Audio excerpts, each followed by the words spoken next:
Hey, what is up, guys, and welcome to another episode of Thinking It Through with Nate. I'm your host, Nate.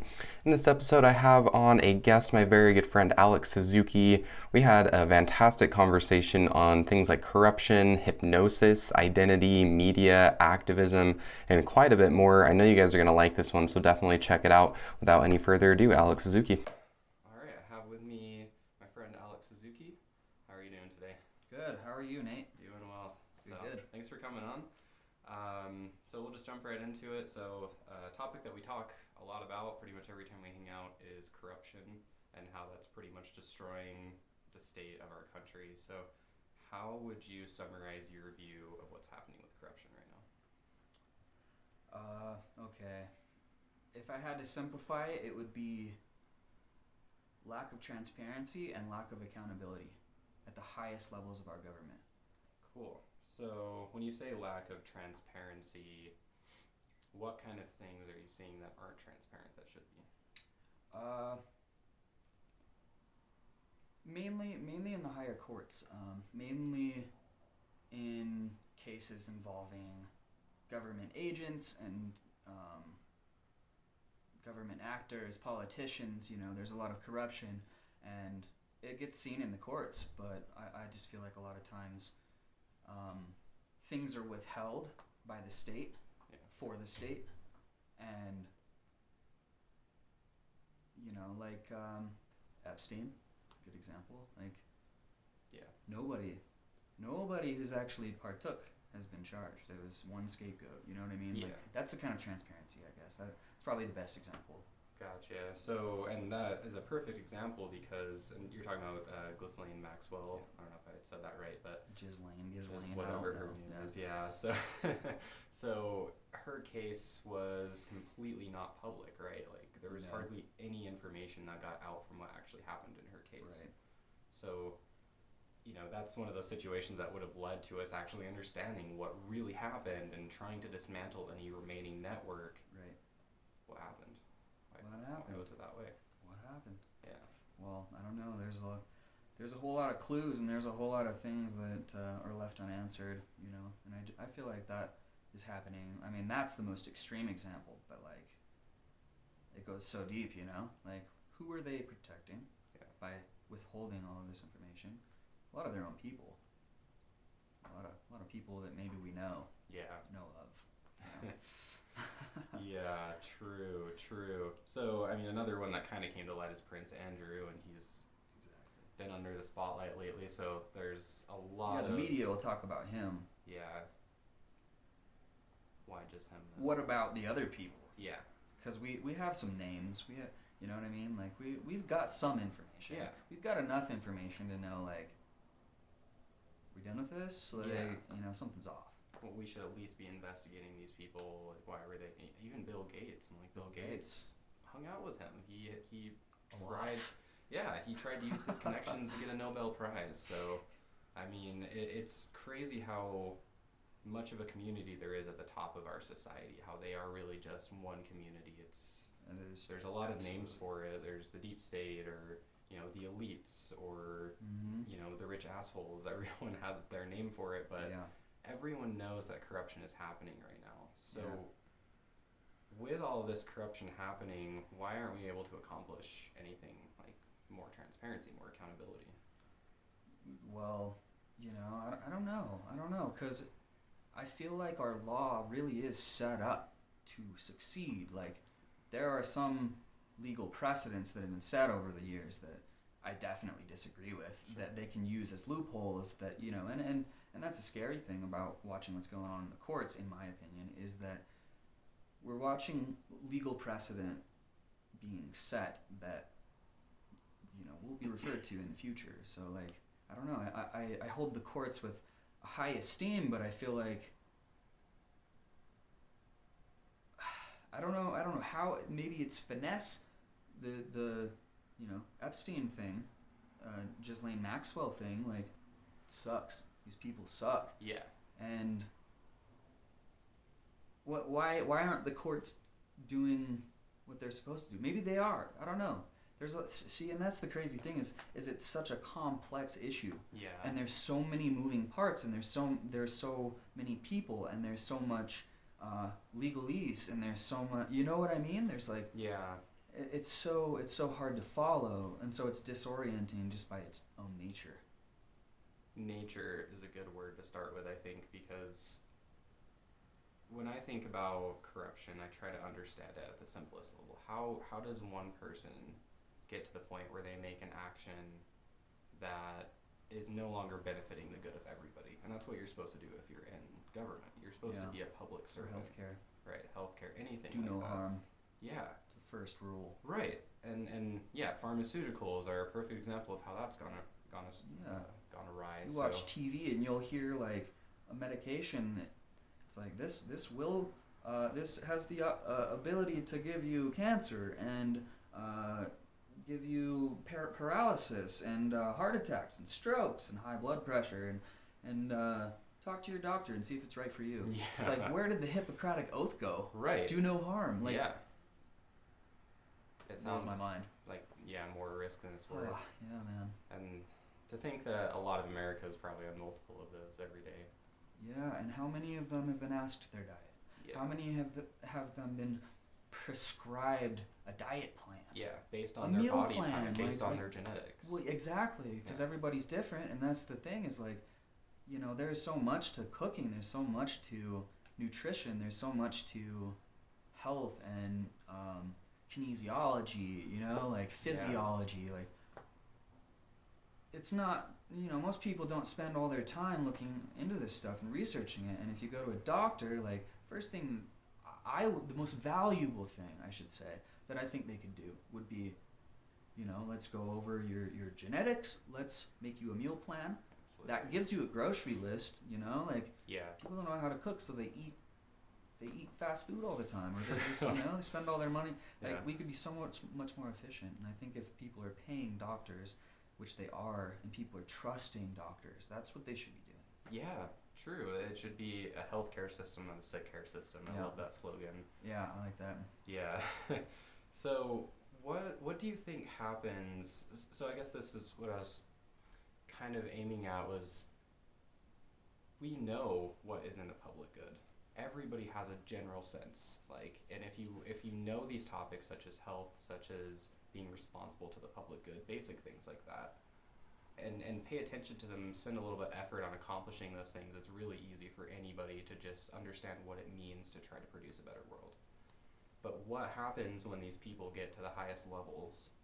I mean, part of it for me is I think it's like their identity, like people they want to be popular, Yeah. and some of them just want to be powerful. It's a hierarchy. Yeah, exactly. It's a hierarchy to climb. It's almost just a game to play. Right. Which, I mean, you know, life is kind of a natural hierarchy. Absolutely. But what's the hierarchy? What's at the top of the hierarchy? Is Yeah. my question. And what game are you playing? And what game are you playing? Yeah. That's probably the better question.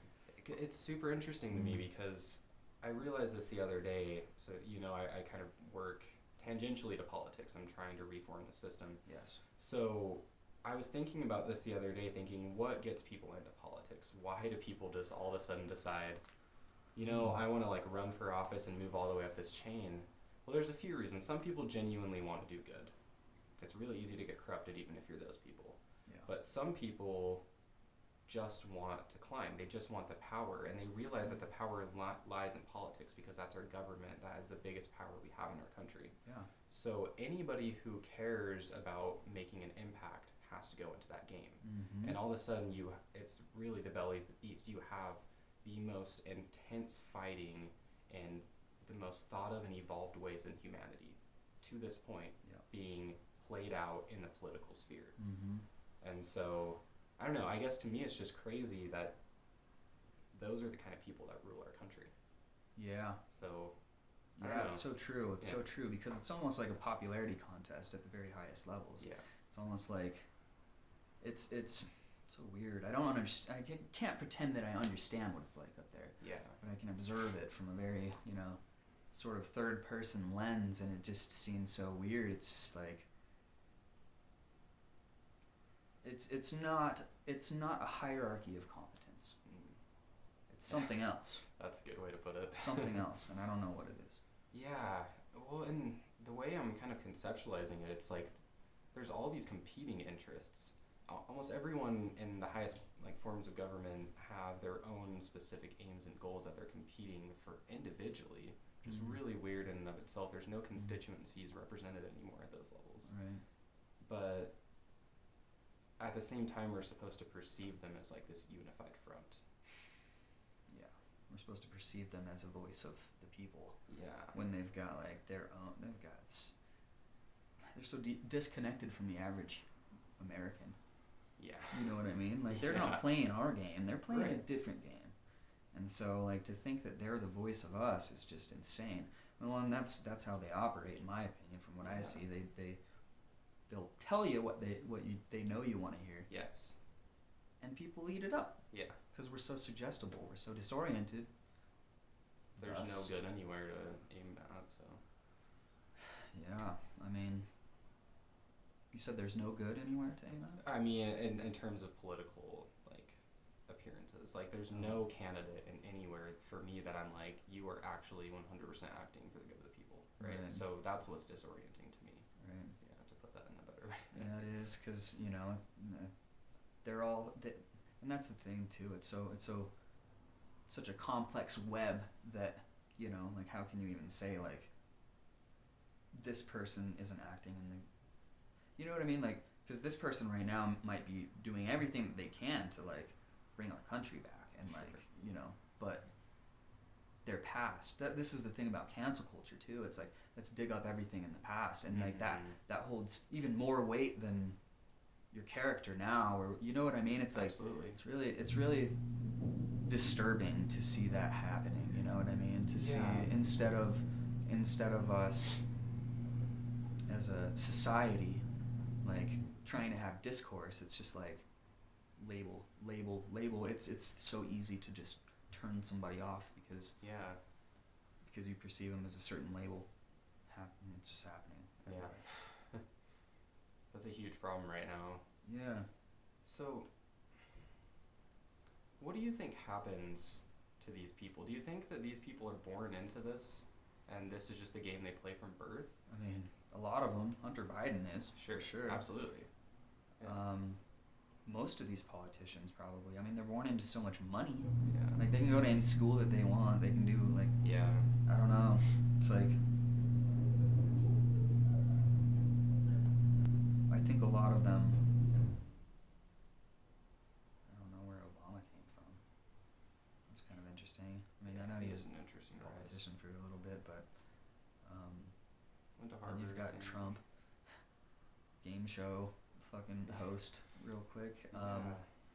It's such a charade. Yeah. It's just a show. And that's a good way to put it. And we're all just arguing over this show. Yeah. And it's a ridiculous show. Yeah, totally. And it's a pretty corrupt and evil show sometimes. But at the same time, even though it's all a show, they're making decisions that affect everybody's lives. Well, exactly. Exactly. What we see is the show. Yeah. And then, no matter what they say, they go do whatever they want to anyway. Absolutely. Every time. Every time. Yeah. And that sucks. And that's what that would be transparency right there. Yeah. Is, maybe actual journalism.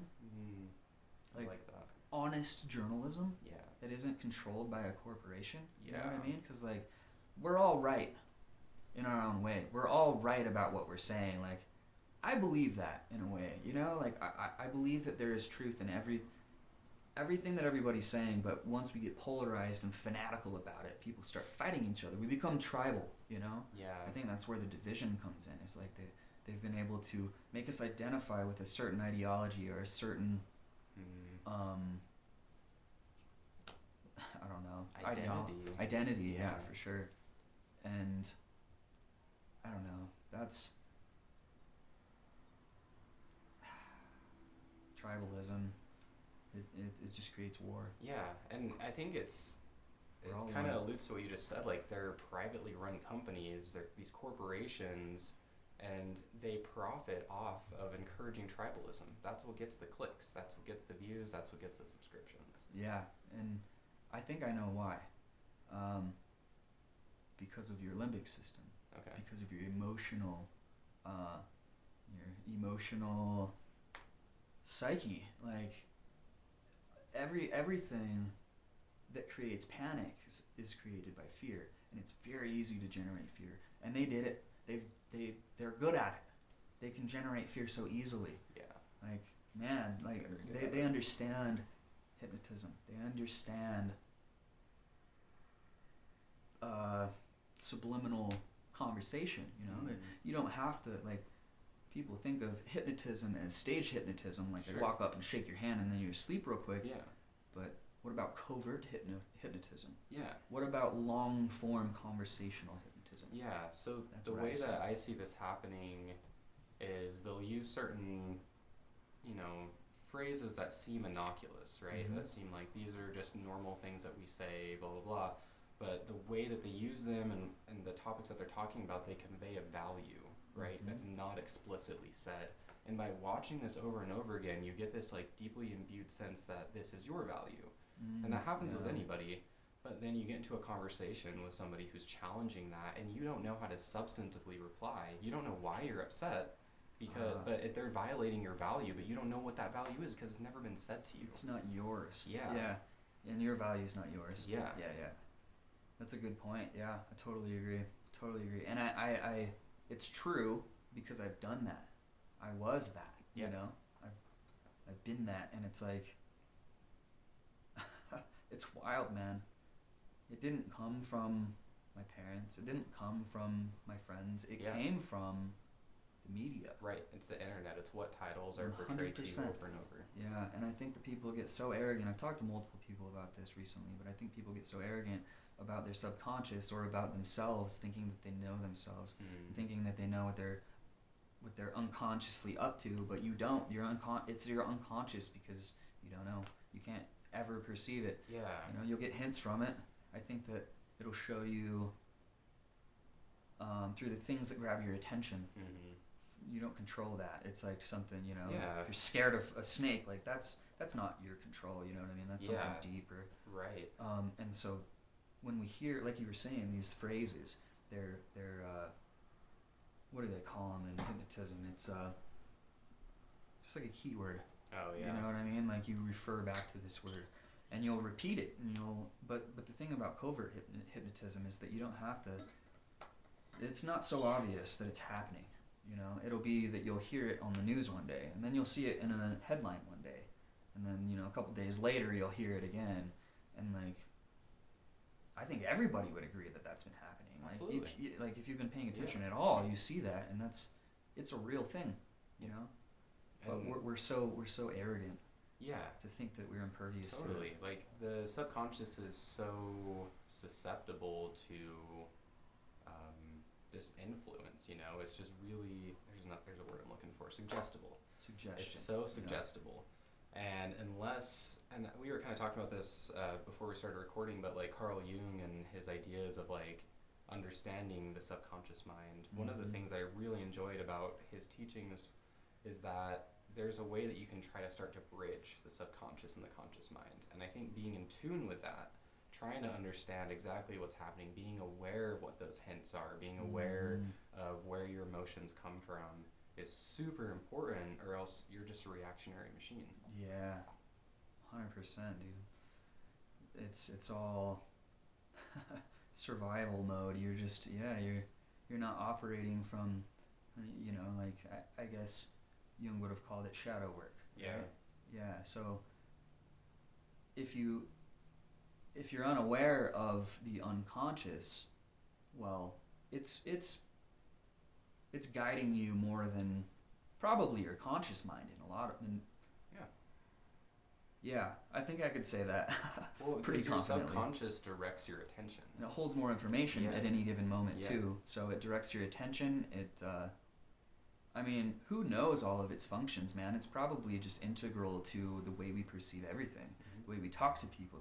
It guides us through life. It's just as much a part of us as our conscious ego mind that we identify with. So another really cool way that I found, do you know Brett Weinstein? Yeah. Weinstein? Yeah. So he wrote, it's actually this book right here. I'll pull it up on camera to suggest it. It's A Hunter-Gatherer's Guide to the 21st Century. Mm. Very good book. I've heard him talk about this book. Yeah, so one of the concepts that he puts out in this book is that the conscious mind is only operating in novel situations. The subconscious, or the way that he puts it, as your automatic mind or your cultural mind, these kind of things that you learn through witnessing as you grow up, become your automatic behaviors in situations that you don't have to think about. Right. But that becomes a real problem when, especially in the age of the internet, when maybe you grow up around false information. You grow up around, these, bad values that have been put out or whatever. Right. And so we have to be like more present in our conscious mind these days Yeah. to really deal with all of these novelties. Right. Yeah, I agree, because they're the media, like it's hard to not view it as malicious, in my opinion. We talked about assume ignorance before malevolence, and I think that's a good motto to live by. It just all seems so malicious to me. I don't feel like you would hijack somebody's subconscious mind with long form hypnotism without, like, first of all, I don't believe in doing that morally anyway. Sure.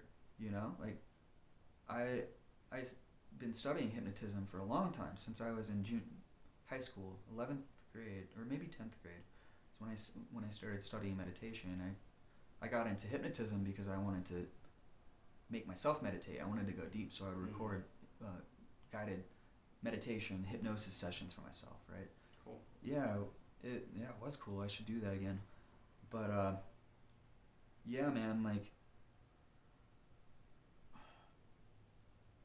I don't know. That's one thing, to give suggestion that helps somebody, like, take a deep breath. Sure. That's a really helpful suggestion. Yeah. I needed it, and like, I feel like there are a lot of suggestions that can really help people. Why would you do it in secret? Yeah. There's no good reason for it, I think. That's fair. So one of the ways that I like to view possible ignorance in those situations, such as the media, is I think a lot of these hosts and people who operate in this space are like, they have come up in that space. That's all they've known. And they think that is right. They've been in that bubble their entire life, and so they think that's what things really are. They've had those values imbued onto them, and so they do it again. And it's kind of this like perpetuating cycle. Because to understand what good is, you also have to think about it. You also have to understand it and do it intentionally, right? So some people just stay in that culture and they just perpetuate it, even if it was never an intention. Maybe someone just messed up early. Yeah. But I do think that there's both in this industry. I think a lot of the people on TV are those people who have been caught up in it. I think the behind the scenes people, the people who own CNN, the people who own MSNBC, those people know what they're doing, and they're suggesting down the chain of how they should report stories. And these slight suggestions that maybe you'll get a raise next year rather than in 2 years if you report it this way, right? Yeah, totally. Completely agree. So I just thought of 3 ways to deal with like the media problem. Okay. And I don't think any of them are perfect, so I'm wondering if you have any other ideas. There's 3 ways that the media can operate. It can be privately owned corporations, where it's just a small set of individuals who are dictating how something runs. It can be publicly owned, which means the government would be reporting on the news, and that's obviously completely unideal. Those should be separate institutions. And then the third way is a subscription model, which a lot of media places are doing now. New York Times is leaning towards this model. But the only way that it would really work is if they let all of their subscribers vote on their overall governance, in my opinion. Yeah. And I like that, but I also don't like the idea of having to pay for my news. News should be just open and free and accessible. Should be. Yeah. Right? So how do we balance that like democratization of the governance of news structures with keeping it open, free, and public? Well, I feel like it's so complicated and hard to because there's so many variables in it. You can't say there's no speech or imagery that should just be, you know, that all of it should just be allowed. You know what I mean? But if we're talking about like upstanding moral journalism, that's not what we're talking about. You know what I mean? Like if we're talking about, I don't know, I guess that would be more a topic for like media platforms. But for like news, it's so hard, man, because no matter what the model, I feel like fear and emotion and limbic system activation will generate the same effect no matter what. And I feel like that's what people click on. Like it's oh man, the past few years have been so crazy, dude. Like I've seen so much death on Facebook. I've seen so much, like that's crazy, man. Like people are getting canceled off Facebook left and right for political memes. And I'm seeing shootings, police shootings. I'm seeing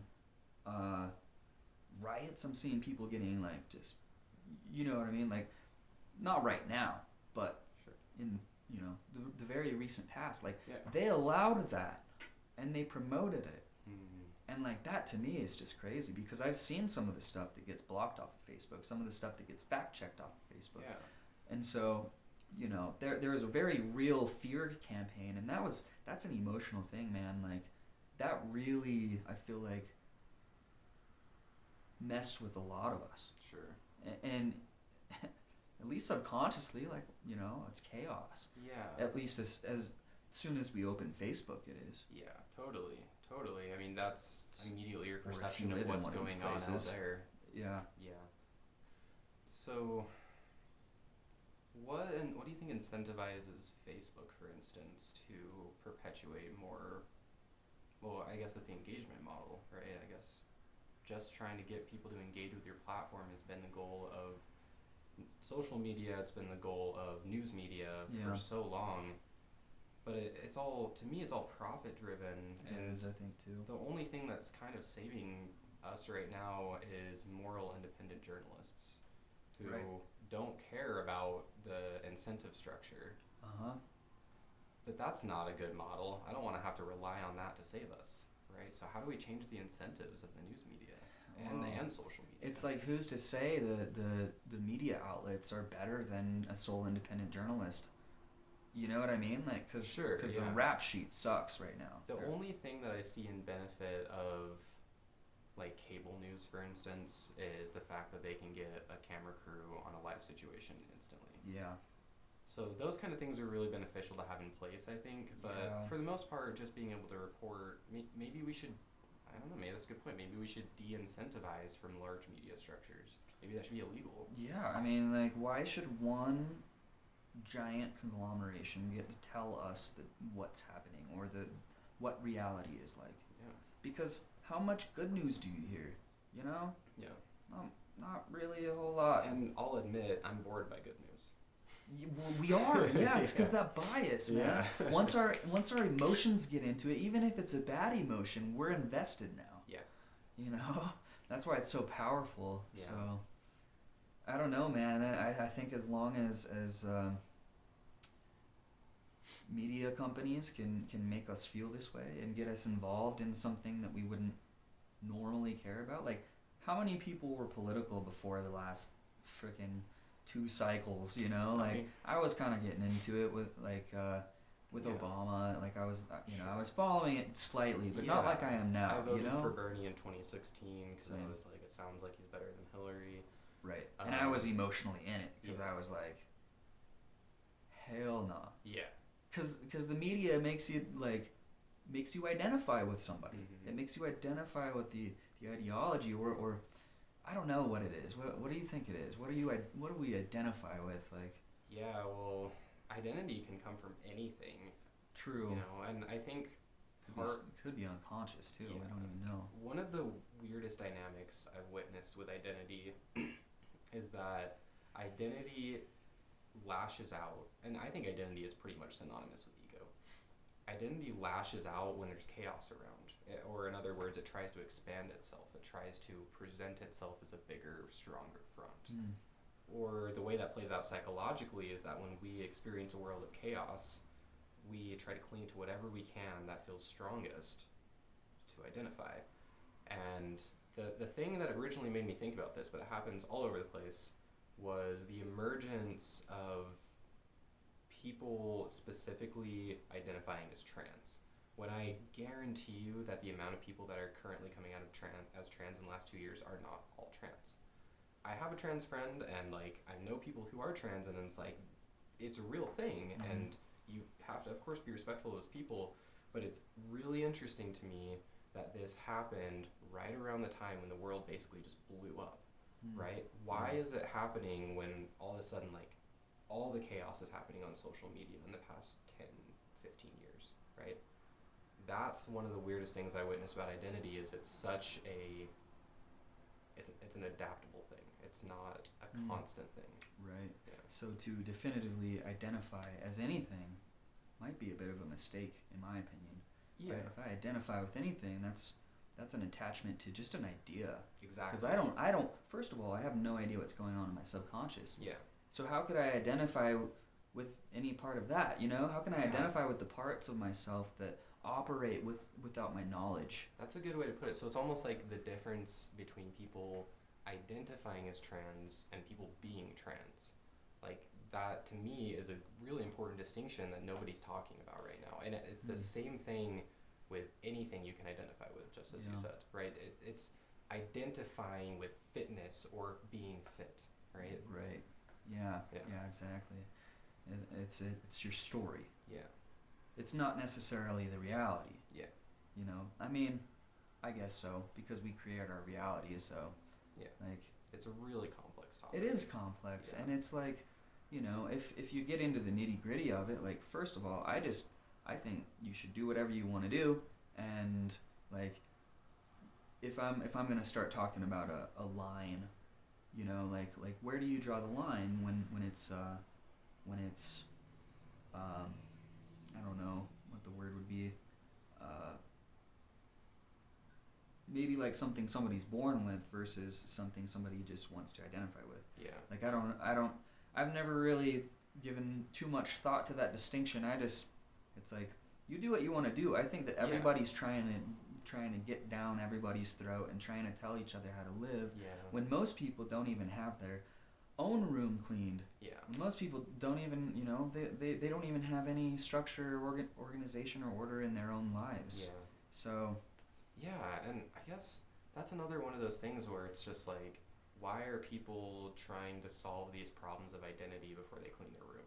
Right. Yeah. Yeah, exactly. That's where I'm at. It's like, everybody wants to be so sure of something, and I was thinking about that actually when you were talking about that. You were like, people expand and try to latch onto whatever. Yeah. So that's how hypnotism works, especially rapid induction hypnotism. So if I was to there's multiple ways to do a rapid induction, but my favorite was the handshake. So I'd walk up to somebody, shake your hand, and it would be more like, you're agreeing to be hypnotized. Gotcha. And so I would come up to you, right, and I would shake your hand, and I would be like, okay, suggestion, let's take a deep breath, right?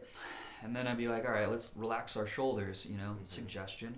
And then I would pull. Yeah. But usually what I'd do is I'd have you take a big, deep breath in, and at the top of your breath, I'd pull, and I'd say, sleep. And I had it work on multiple people. It's pretty crazy. You have to follow it up with a deepener, right? And so it's like, sleep deeper and deeper. The more you hear my voice, the deeper you go. And the deeper you go, the deeper you allow yourself to go. Got it. You kind of follow it through, right? Yeah, it's really trippy.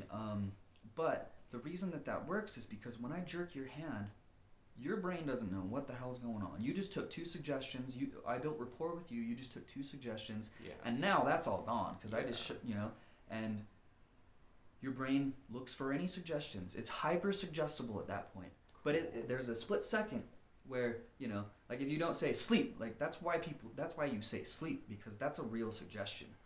And like people will close their eyes and get down on the floor and all, you know. I've made people forget the number 3. That's always fun. Oh, you told me about this. That's crazy. 1, 2, 4, 5, 6, 7, 8, 9, 10, 11. And then it's back. That's so cool. It's wild, but that's how powerful Yeah. disorientation is. That's what I was getting at. This with that. almost makes And we're all disoriented because Yeah. because we're getting so much false information. We're getting so much conflicting information, Yeah. black and white information. You know. And most of the information is outrageous. Like, you're just like, I gotta react to that. Completely outrageous. Yeah. And I think that's by design. It's Yeah. extreme, it's polarized, and it's meant to disorient us. It's meant to just like and so all of us are hyper suggestible. And imagine what we're gobbling up just scrolling through our phones, you know? Yeah. Because our subconscious is looking for things to grab onto. Yeah. And so I think you're right, yeah, that's exactly what's happened. So, I mean, this just makes me think, like, about a big news event, right? Like, you hear about this police shooting or whatever. You hear about any big event, people died and something like that. And you get into that state of disorientation where you need more information to really understand what happened. And so the first source that you hear that reports 5 minutes after it happened becomes the story that you start to go with. And we all know, like, when this shit's happening, you usually don't get the full story till days later. And by the time that the full story does get in, it's been skewed by whichever platform you're on. And if they get it wrong, they don't correct it till months later, and nobody hears the correction. So, like, it almost makes me think, like, should we just make reporting for the first few days after something happened illegal? Like, let's wait till we get the full story? Like, shit, because I've never thought about this. I've always thought, you know, you could easily solve the incentive structures, but no, there's a deep psychological problem here. Yeah. Completely, dude. And that's where I'm at. It's like, you know, I wish I had some kind of solution. That's why I'm not really complaining about it as much as I have, because it's like it's pretty overwhelming to see, like, and to me that's just pure corruption, pure malevolence to take advantage of people like that. Yeah. It's I can't see how anybody would think they were the good guy knowing that was happening, you know? Right. So it's like, how do you fix that? Well, maybe some transparency, and the only way that we can have transparency is if journalists are allowed to you know, speak whatever they want to say, if scientists are allowed to speak and talk about their research without being completely canceled on platforms, you know? Yeah. And this is exactly what's happening. People are being just booted. Yeah. And that's, like, people just laugh it off, but that's really concerning. Do you know what the reproducibility crisis is in Yeah. science? And, like, not being able to reproduce an experiment's results, right? So, and this is a huge problem because also, kind of what you alluded to, like, it's really hard to get published in a journal, and mostly if you get published, you had positive results. Right. So there could be like 12 studies that were done the exact same way that had negative results, but years that had positive results got published. That's the only one in the journal.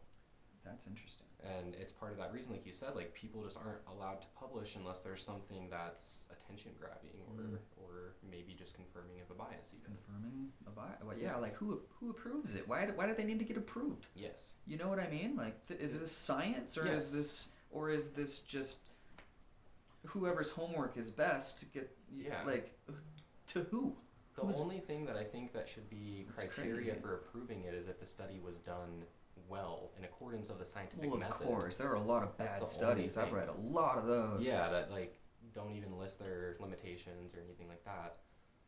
But one solution I heard of this was like a crypto chain, like a blockchain of scientific results. So, like, you'd have like one blockchain of everything that's ever been done in the field of chemistry.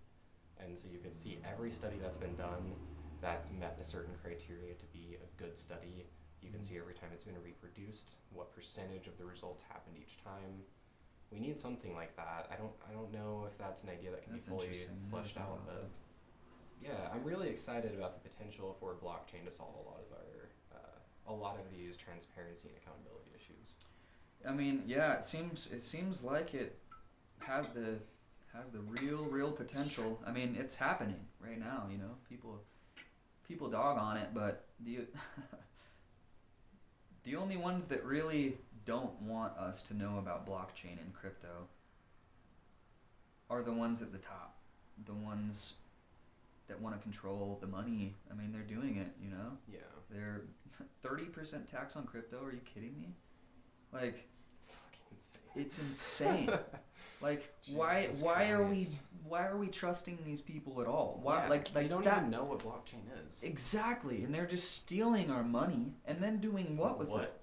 Exactly, Oh, dude, it blows my mind. It's like I don't know what the solution is, man, because there's so much stank up there. It's just so rotten, stank, dude. Yeah. They're all like, oh man, just it sucks, you know, because it's like we're all down here trying to live our best lives, and we're getting hit with like 8% inflation. Like we're getting hit with crazy, yeah. Like why did you print so much money? Why did you print so much money? You knew this was gonna happen. Yeah, well, and part of it is the reason they did print so much money is because they couldn't tax the richest and the large corporations who were evading their taxes anyway. Because that's them. Yeah, exactly. And so what happens is you turn around, we printed all this money, and it all went right back up to the top. Of course. And then they artificially created inflation by raising the prices, saying that they needed to recover their corporate profits that they lost during COVID, right? So it's like, it's all been rigged by these large corporations. For sure. Yeah, and I didn't really think about the artificial inflation, the artificial, because I've seen, I couldn't give you a specific example, but I know I've seen multiple different stories about prices being raised for no reason at all. Yes, exactly. They had the supply chain's good. Oh, that was another thing, like stopping all of these ships from. Yeah, that was a huge. Like that was a perfect example right there. Like there's no reason that should have happened. Yeah. You know, so it's just like all of these incompetent decisions are being made that are just screwing us. Yeah. And people still trust them. Yeah. It blows my mind, dude. Like, I don't know. But as long as people are taking that suggestion and identifying with whatever it is, whatever they're fanatical about, whatever they're emotional about. Yeah. It's gonna be that way, I think. So you said that like a lot of us are just down here wanting to live our lives, but we're getting like screwed from the top consistently, and so it's leading to a lot of us having to get over involved in things that we shouldn't, right? We're constantly paying attention to I don't want to pay attention to this shit. Yeah, exactly. You don't either. I know you don't. Exactly. You're good at it though, and you're smart. So yeah, and that's kind of one of those things. It's weird. I don't talk about this much because it sounds kind of sad, but it's really true. Like, part of my story is that I want to just live my life, but I don't feel like I can until the system's fixed. And so I'm kind of sacrificing some of my younger years just to try to get a better system so that maybe some people after me or myself later in life can actually just enjoy and do what I really want to do.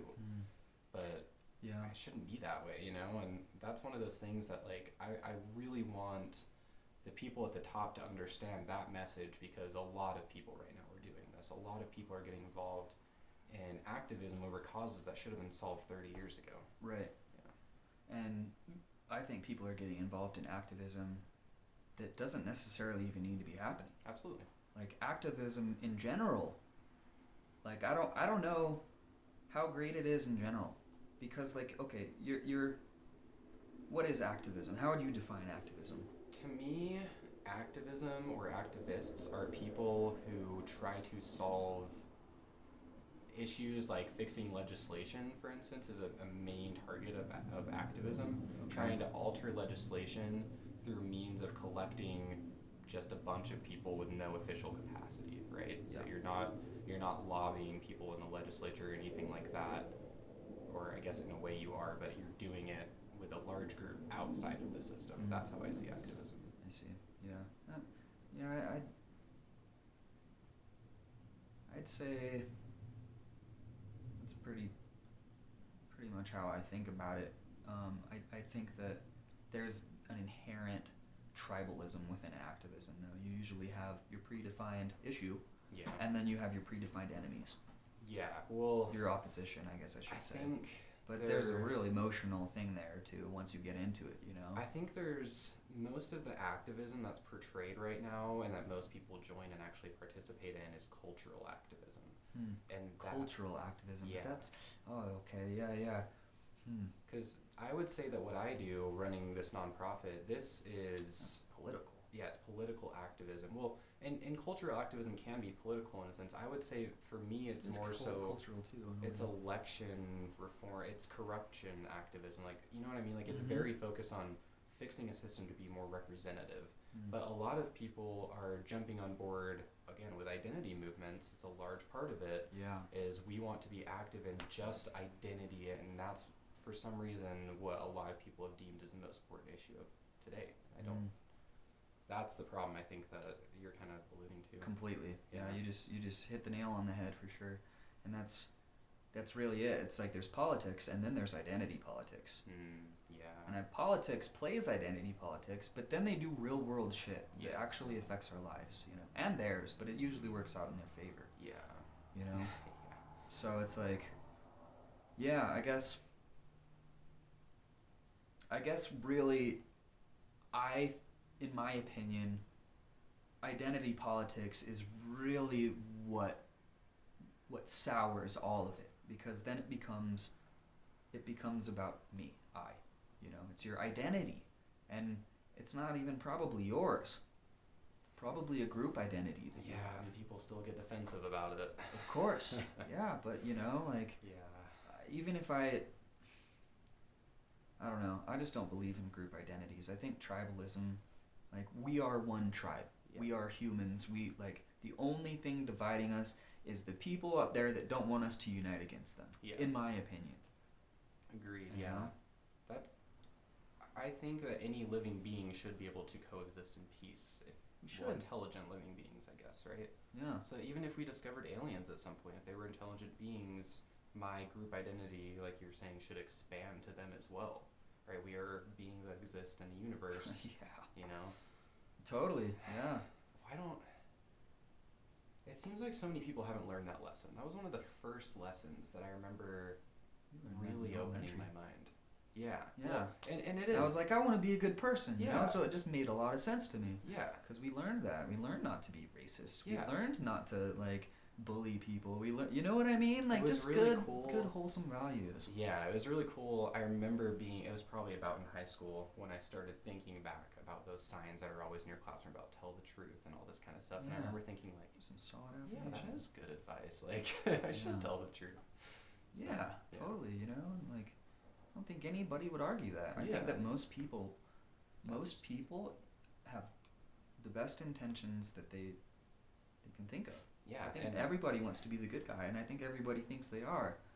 that alludes right back to most people who have good intentions don't want power. And most people who want power don't have good intentions.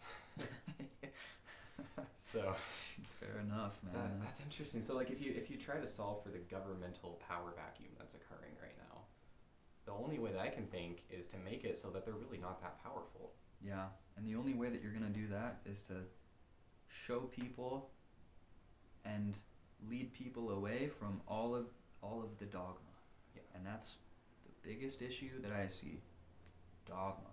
It's people that trust in this outlet, or this person, Yeah. or this person, or this doctor, or this politician, or this, you know what I mean? Like, dogma, it's blind faith to authority. You don't Yeah. even know that person. Yeah. How can you trust them? How can you, like, be fanatical of them? True. You know? So I think as long as there's dogma, because there is definitely political dogma, there's obviously religious dogma, Yeah. but, you know, maybe there's even dogma to personalities, like personalities on TV, which it's not that really that person. You know what I mean? Like, I don't know. Maybe it is.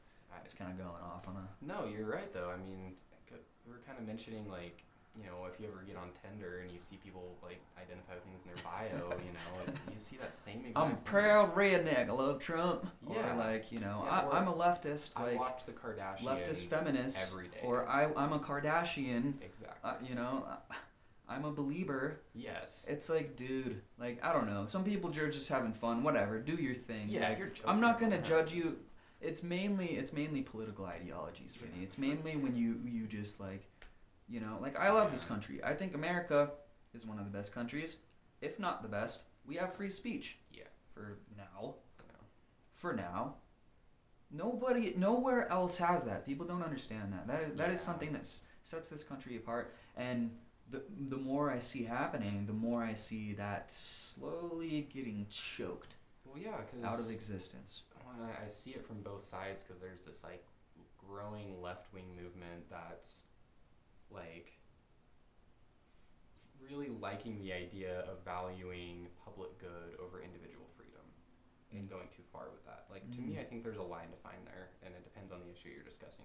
They're going way too far. I think it's all pretty much enshrined. I think it's all pretty much laid out well. Yeah. You know, like the laws that we do have against speech. Sure. Don't mean to cut you off. Oh, no, you're good. But I just think in the cultural aspect, we're seeing like it's cancel culture, all these things, but people, you know, they wanted Trump kicked off Twitter. People want these kind of things to start to become laws. And, you know, you see this in Canada too, even though Canada doesn't really have free speech as much as we do. They're still trying to make it worse. But then I also see it coming from the right, where there's people like flirting with authoritarianism from the right as well. And so it's just like this really weird dynamic where, because we're so tribal, we have a side that we identify with, and we're like, yeah, screw authoritarianism. And then it's also like, oh, but like, yeah, those people are just kind of being stupid, and they're a small group on my side. And yeah, we tend to minimize, and Yeah. you know, we just warp things in our mind. We don't know shit. We don't understand anything. yeah. Like especially within politics, like, you know, I don't know. The closest that I get is by watching what's happening in the courts, by watching the bills that are being passed. Yeah. But you know, even that, like, I gotta take a break from that. Absolutely. Very often, you know, I used to watch a lot more of that, but man, it's wild seeing what's going through, and most of it's not being reported on. Most of it's not, you know, most people aren't talking about the bills being passed. People typically don't want to hear that shit. It's kind of boring, you know. It's legalese. Yeah. So It is. So we've talked a lot about how there's a lot of frustrating shit going on at the top, but we have to. You kind of just alluded to, like, you got to tune out sometimes. You got to find happiness in your own life. yeah, for sure. That balance is really hard to find, but a principle that I've always loved is like thinking, what can I do right now about it, right? And to me, it's like, you know, unless you're going to work on a certain issue, it's really not much, like, it's not worth getting super outraged about it. So Right. I think that's some helpful advice, maybe. Yeah, that is good advice, and that's kind of where I'm at, you know. But like, I'm just trying to wrap my brain around how I would even begin to start to fix it, Yeah. because that's what you're doing. Yeah. You know, that's what you're doing, and so kudos for that, because that's a huge task to undertake, and you know, it's cool watching the evolution of it too. But as I try to wrap my brain around it, I'm just like, like, there's so much shit in there. Like, how do I clean it? But you know, you have, you know, you can kind of hone in on this thing, and it'd be a really good change, you know. Yeah. Really good change, because this two-party system isn't the thing. It's Yeah. not the way, because both wings are on the same bird, so to speak. Right? Yeah. Totally. That's a good way to put it. We all claim to be against the authoritarian on the other side, Yeah. when they're all sitting up here. Exactly. Yeah. They're just all, it's one party behind the scenes. Right. And yeah, one party behind the scenes, and it might even be a party that's not even what we see. You know what I mean? Yeah, Like, they're all paid for. They're all Yeah. bought and paid for. That's how they So- operate. so It's so that's the disgusting. reality show we get. Yeah. But you know, in some of our conversations, it's like, no, there's something operating back through them too. Yeah. You know, there's a And- shadow government there. We You can't know. see where that money's coming from. Mhm. It's all dark money. Yeah. But going back to the transparency thing, this is a policy that I'm really excited about. We're trying to work on it right now, and there's other groups across the country who are trying to make it so any donation that gets like contributed to a political campaign, you have to report every single company that it went through. You have to report the initial Right. location. You can't say it's some shell company. So I mean, even though that's not solving the problem, it's almost like what the Stock Act did. It made it so they had to report their stock dealings so that we could understand how corrupt they were. And now there's this appetite to ban stock trading. So I think we kind of need to do that with political donations, because maybe at some point we'll have enough momentum to re-ban, you know, corporate donations to campaigns. So. Yeah, that'd be something. That'd be great. Yeah, Yeah, And to take because it's basically like industry and government are the same thing right now. Yeah. Facebook, Google, Microsoft, like they're all the government. That's the government. Yeah, dude. You know, like Facebook spends so much money on lobbying. yeah, It's and insane. I just don't think the government wants what's best for us. I mean, I haven't seen much evidence to support that theory. Agreed.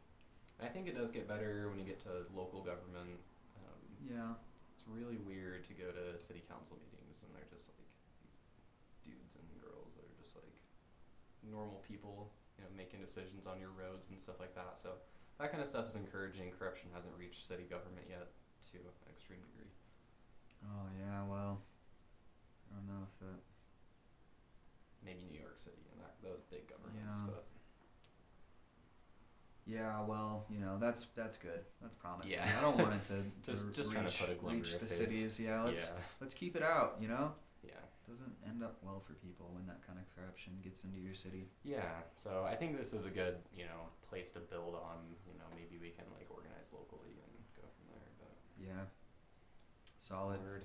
Well, how you feeling? Good. I feel time good. to stop. Yeah. Cool. Where are we at? 3 hours and 54 minutes. Sick, dude. Just kidding. That's just how long it's been since the gym. Nice.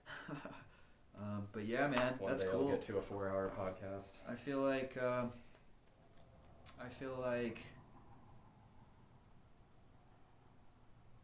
what you said was really important about unplugging, turning it off, and doing something for your mind, because most of us are just buried. You know what I Yeah. mean?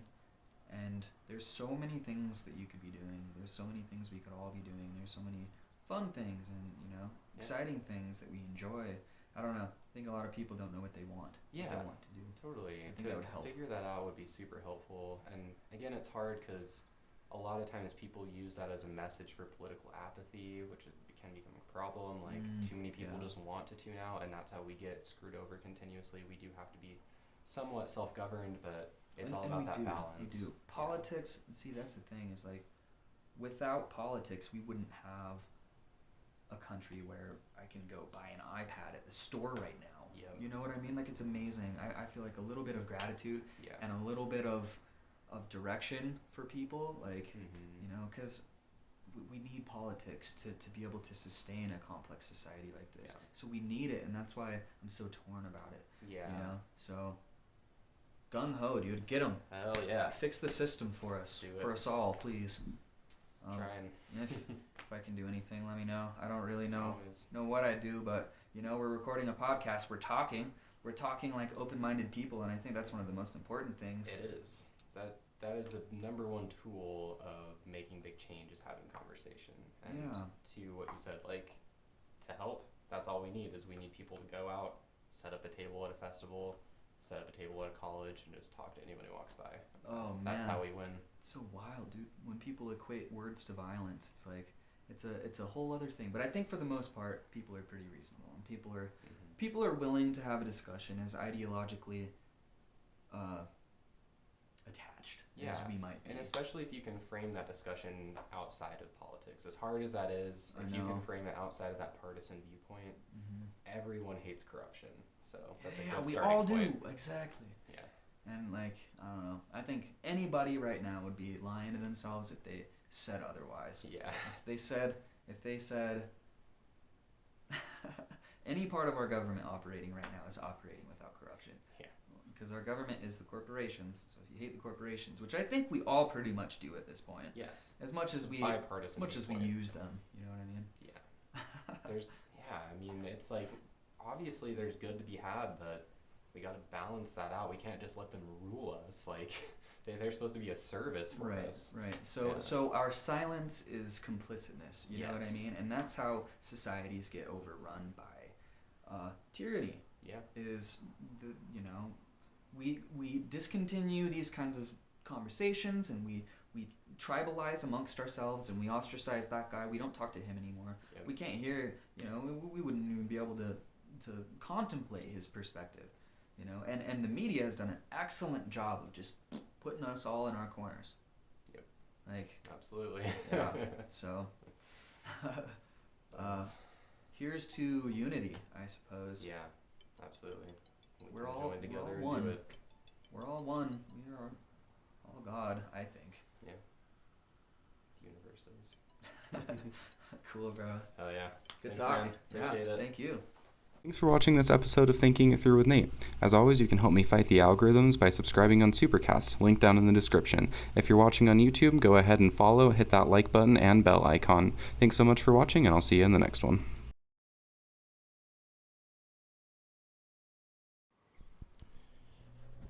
Okay, this is me saying things. And this is me saying things. Now we're going to try to say things in the middle. Now we're saying things right in the middle. Okay.